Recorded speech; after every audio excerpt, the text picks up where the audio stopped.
मेरठ जिले के पास बसे एक गांव का नाम था नवपुर। वहां कविता और मोहन नाम के पति पत्नी रहते थे।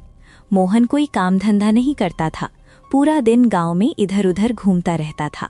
दोनों गांव में ही किराए के मकान में रहते थे। अरे मोहन, अब तो 3 साल होने वाले हैं, मेरा किराया दो, नहीं तो घर खाली करो। अरे भाग यहाँ से, अभी हमारे पास पैसे नहीं है।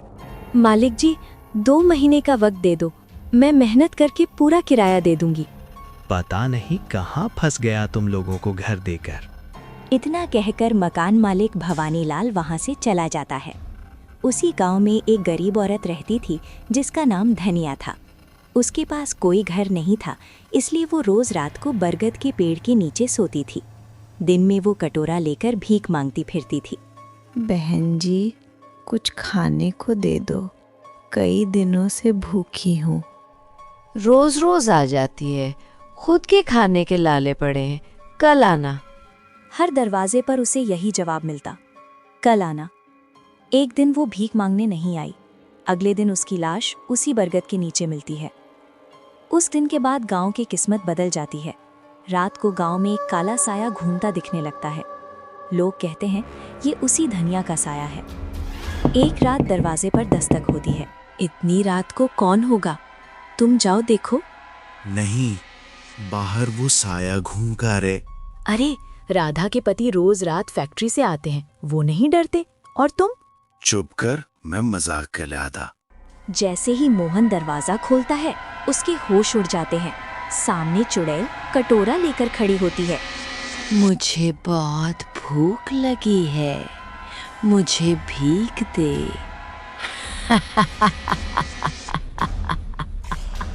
कविता झांक कर देखती है और पहचान जाती है, ये वही धनिया है। वो जोर से कहती है, जाओ यहाँ से, कदम है। चुड़ैल वहां से चली जाती है और पास वाले घर का दरवाजा खटखटाती है।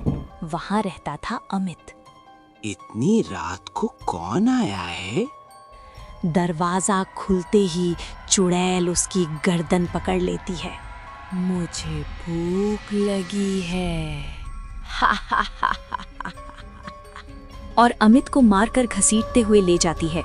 सुबह गांव में हड़कंप मच जाता है। ये बहुत बड़ी मुसीबत है। ये वही भिखारन है जिसे किसी ने खाना नहीं दिया। हमें गांव छोड़ देना चाहिए। तभी कविता कहती है, अगर हम अपने घरों की दीवारों पर कल आना लिख दें तो चुड़ैल आगे बढ़ जाएगी। सब उसकी बात मान लेते हैं। रात को चुड़ैल आती है। हर घर पर लिखा कल आना पढ़कर आगे बढ़ जाती है। ये सब भवानीलाल देख रहा होता है। यही मौका है इन दोनों को सबक सिखाने का। वो रात में मोहन के घर की दीवार से लिखा मिटा देता है। मत मिटाओ, वो चुड़ैल हमें मार डालेगी। आज तुम्हें घर खाली करना ही पड़ेगा। रात को चुड़ैल फिर आती है।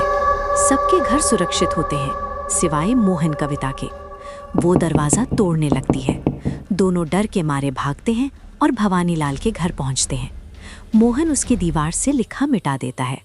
मत मिटा, मैं किराया माफ कर दूंगा। लेकिन देर हो चुकी होती है। चुड़ैल भवानीलाल के घर पर टूट पड़ती है। डर के मारे भवानीलाल गांव के बाकी घरों से भी लिखा मिटाने लगता है। पूरा गांव तबाही की कगार पर आ जाता है। तभी गांव के पुजारी हरिदत्त कहते हैं, ये तब तक शांत नहीं होगी जब तक इसका पेट नहीं भरेगा। सब लोग डरते डरते खाना इकट्ठा करके बरगद के नीचे रख देते हैं। रात को चुड़ैल आती है। खाना देखकर उसकी आंखों में आंसू आ जाते हैं। वो इंसानी रूप में बदलने लगती है। मुझे बस 2 वक्त की रोटी चाहिए, ठीक। वो खाना खाती है। उसका साया मिट जाता है। बरगद के नीचे सिर्फ चूड़ियां रह जाती हैं। गांव बच जाता है और उस दिन के बाद तय होता है